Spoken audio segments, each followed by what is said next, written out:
The day my daughter looked me in the eyes and said, "Mom, we're putting the house up for auction next week," I felt my entire 68 years of life collapse into one terrifying moment. There I was, standing in the kitchen where I'd cooked family meals for 40 years, being told my home of a lifetime would be sold to the highest bidder. But what my daughter didn't know was that her father, my late husband, had predicted this exact day 15 years ago, and he left me a weapon so powerful, so unexpected, that with just one sentence, I not only saved our family home but exposed a betrayal that would leave everyone speechless. You won't believe what happened when I opened that yellow envelope hidden behind the fireplace. If you want to hear how a 68-year-old woman outsmarted her own daughter and saved her family home, make sure to like the video, subscribe, and ring the bell. More stories on the way. Little did my daughter, Sarah, know that her rush to sell our ancestral property would trigger a series of events that would ultimately cost her everything she was trying to gain.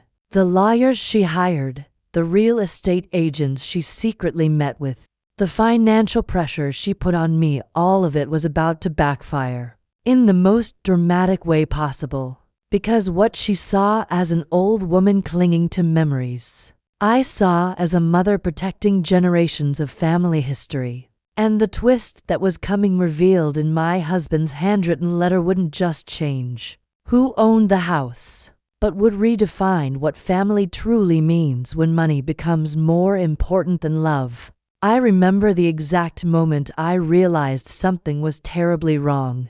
It wasn't the subtle comments about the house being too big, or the wasted potential of our 3-acre garden. It was the day I found Sarah showing architects around the property without my knowledge, pointing at my rose garden and saying, "This will be the parking lot."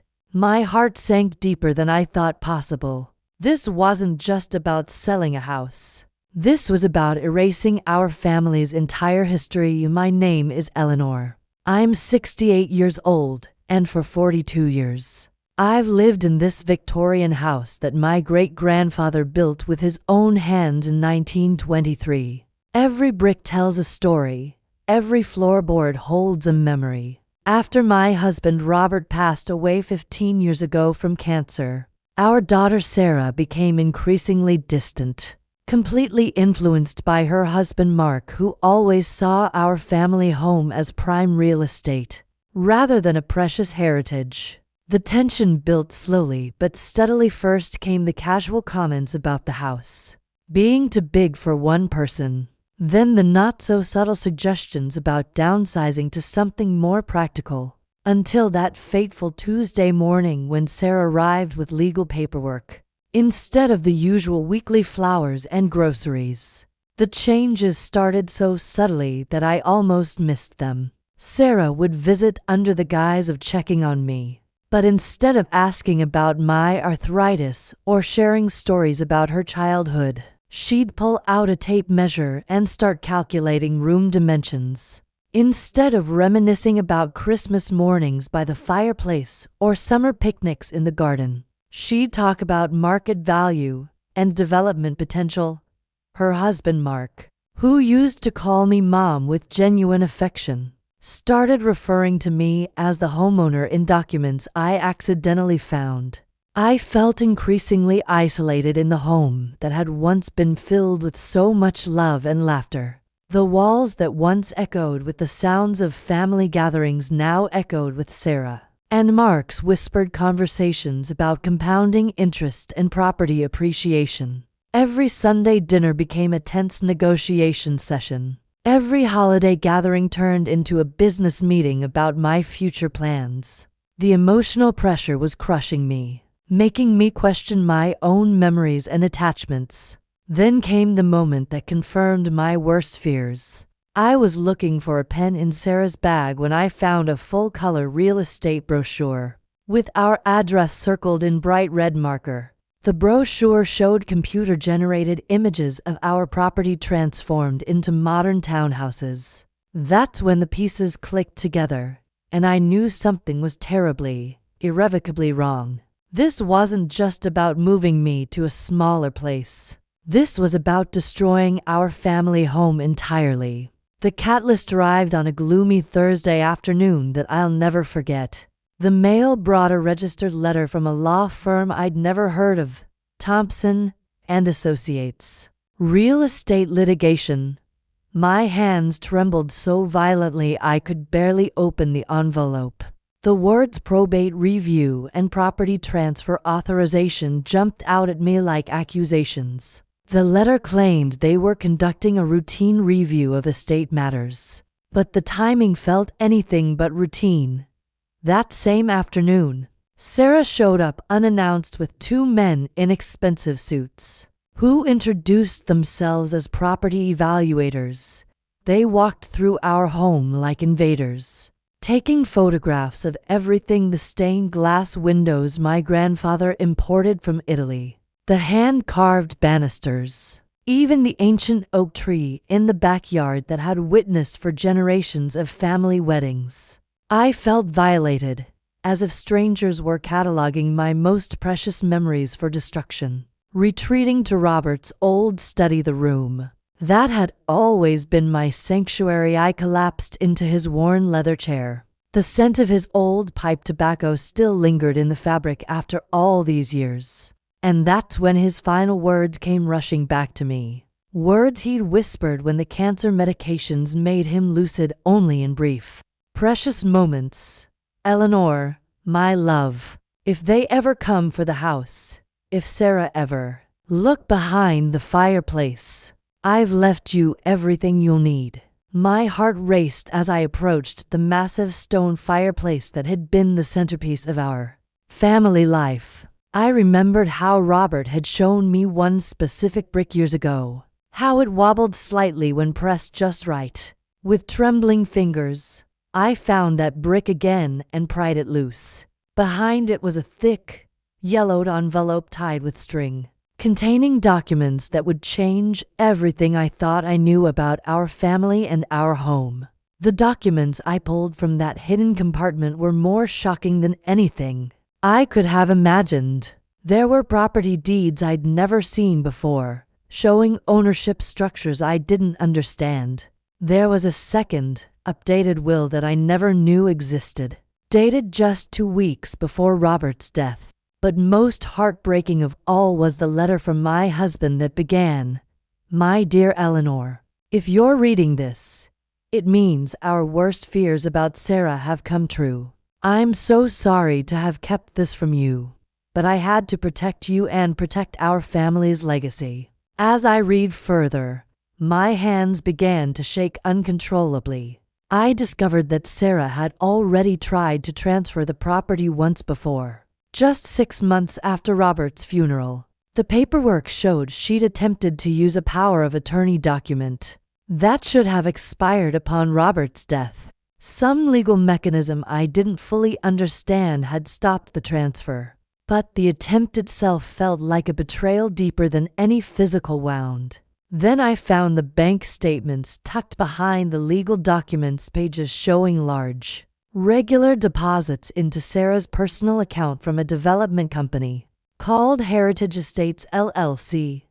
The amounts were staggering: $10,000, $15,000, $25,000 deposited monthly for over a year. She wasn't just planning to sell the house. She was being paid substantial sums to ensure it went to specific buyers who planned to demolish it and build luxury condominiums. The panic set in so violently I had to sit down. This wasn't about my well-being or my best interests as Sarah had claimed. This was about money, cold, calculated, life-changing money. My own daughter had been systematically working against me for financial gain, all while pretending to care about my comfort and safety. The depth of the deception made me physically ill. The twist, the earth-shattering revelation that changed everything, was hidden in the property title itself. Robert, in his incredible foresight, hadn't just left me the house in a simple will. He'd placed the entire property in an irrevocable trust with me as the sole beneficiary. for my natural life. The legal language was complex, but the meaning was crystal clear. The house couldn't be sold, mortgaged, transferred, or significantly altered without my explicit, informed consent given in the presence of two court-appointed witnesses, who had to certify that I understood the full implications of my decision. But here's what made my blood run cold. Robert's accompanying letter explained that he'd told Sarah about this trust years ago, shortly after creating it. He'd hoped that knowing about the legal protections would prevent exactly what was now happening. He'd sat her down, explained the terms, and made her promise to respect his wishes. She'd known about this clause all along, and she'd been fighting this legal battle for years, without my knowledge, trying to find loopholes and workarounds to get around her own father's dying wishes. The documents included correspondence between Sarah and various lawyers dating back 5 years, all attempting to challenge the trust's validity. She'd spent thousands of dollars trying to undo the very protection her father created to preserve our family's history. The betrayal wasn't just recent. It was systematic, calculated, and deeply entrenched.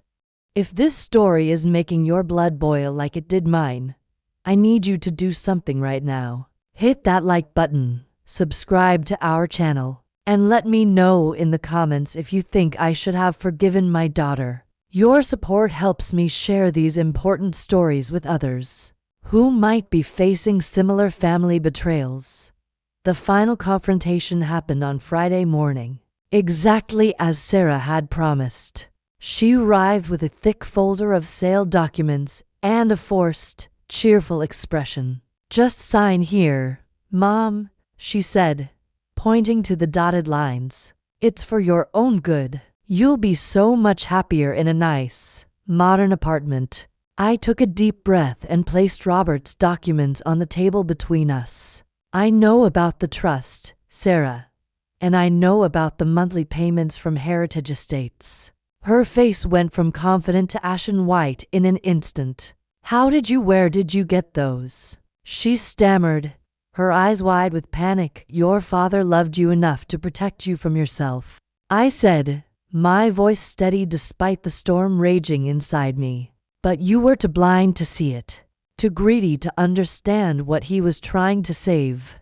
In that moment, the power dynamic in the room shifted completely. The daughter who thought she held all the cards suddenly had none. The mother she thought was weak, sentimental, and easily manipulated held the ultimate authority, not just emotional authority, but legal, financial, and moral authority. Sarah's husband, Mark, who had been waiting in the car, came rushing in when he heard the raised voices. "What's going on?" he demanded. When he saw the documents spread across the table, his expression turned from confusion to pure rage. "You had one job, Sarah. One simple job," he screamed at her, revealing that this had been his plan all along. My final words to them echoed in the suddenly silent room. "This house isn't just wood and bricks. It's our family's soul, our history, our legacy. And you tried to sell it for 30 pieces of silver. Now get out of my home, and don't come back until you remember what family truly means." In the year that followed that devastating confrontation, Sarah and I began the slow, painful process of rebuilding our relationship. It started with a letter she wrote me, a raw, honest admission of her mistakes and the greed that had consumed her. She revealed that Mark had been the mastermind behind the entire scheme, pressuring her constantly and manipulating her fears about financial security. Sarah entered counseling to address her financial obsessions and the deep-seated issues that made her vulnerable to Mark's manipulation. We had many difficult conversations, some ending in tears, others in breakthroughs. She gradually came to understand that her father's trust wasn't meant to control her, but to protect the family legacy they both loved. The development company, Heritage Estates LLC, faced legal action when I reported their predatory practices to the state attorney general. It turned out I wasn't their only target. They had similar arrangements with several elderly homeowners across the state. My decision to fight back helped protect other families from experiencing similar betrayals. Mark and Sarah separated 6 months after the confrontation. The divorce was finalized quickly, with Sarah keeping only what was rightfully hers. She moved into a small apartment nearby and started rebuilding her life from scratch, this time with integrity and self-respect as her guiding principles. I still live in the Victorian house that holds so many memories, but I've taken steps to ensure its future. I created the Johnson Family Heritage Foundation, a non-profit organization that will maintain the property as a historical landmark when I'm gone. The foundation will offer educational programs about local history and provide resources for families fighting to preserve their own heritage properties. Sarah now visits me every week, but the dynamic has completely changed. She doesn't come to measure rooms or calculate square footage. She comes to help me tend the garden her great-grandfather planted, to listen to stories about her ancestors, and to slowly rebuild the mother-daughter bond we nearly lost forever. We've started new traditions: 2 weekly baking sessions in the kitchen, where I taught her to make her first cookies, family history projects where we document the stories behind our heirlooms, and volunteer work helping other seniors protect their homes from predatory developers. The moral of this story isn't about winning against your children or proving you're right. It's about having the courage to protect what matters most, even when doing so breaks your heart. It's about understanding that true love sometimes requires saying no to protect both the person you love and the principles you hold dear. And it's about recognizing that family legacies aren't measured in square footage or market value, but in the love, memories, and values we pass down through generations. As I sit here on the porch where for generations of our family have watched sunsets, celebrated milestones, and found comfort in each other's company, I understand now what Robert meant when he said, "We don't inherit houses from our ancestors. We borrow them from our grandchildren.